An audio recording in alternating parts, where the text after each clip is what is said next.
महाकुंभ में हर दिन लाखों श्रद्धालुओं की भीड़ उमड़ रही है। चंद ही दिनों में कई लोग और बड़े चेहरों ने प्रयागराज महाकुंभ के दर्शन किए हैं और दर्शन करने के लिए पहुंचते भी नजर आ रहे हैं। लेकिन महाकुंभ को लेकर देश भर के हर एक कोने में सियासत की आग भी चल रही है। जहां भारतीय जनता पार्टी सपा पर पलटवार कर रही है, तो वहीं अब कथावाचक अनिरुद्धाचार्य ने भी समाजवादी पार्टी को आड़े हाथों ले लिया है। महाकुंभ में जहां श्रद्धालु आस्था की डुबकी लगा रहे हैं, वहीं इस आयोजन पर सियासत भी गर्म हो चुकी है। समाजवादी पार्टी प्रमुख अखिलेश यादव ने सरकार के दावों पर सवाल उठाते हुए कहा कि महाकुंभ में श्रद्धालुओं की संख्या को बढ़ा चढ़ा कर बताया जा रहा है।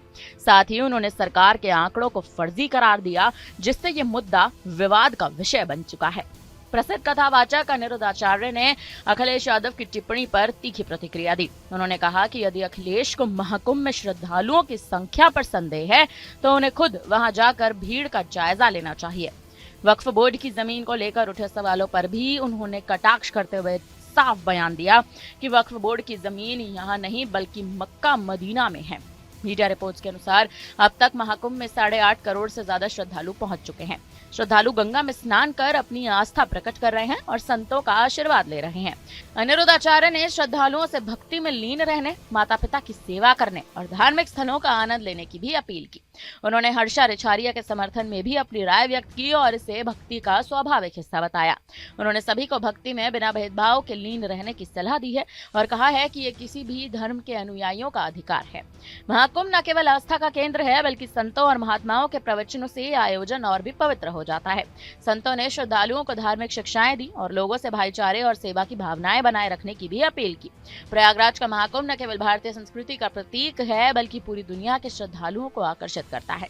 हालांकि ये पहली बार नहीं है जब अखिलेश यादव ने प्रयागराज के आयोजन को लेकर सवाल उठाए हैं और केंद्र पर निशाना साधा है। आपको बता दें कि इससे पहले भी समाजवादी पार्टी के राष्ट्रीय अध्यक्ष अखिलेश यादव ने प्रयागराज में महाकुंभ के आयोजन को लेकर सरकार की व्यवस्था पर सवाल उठाए थे।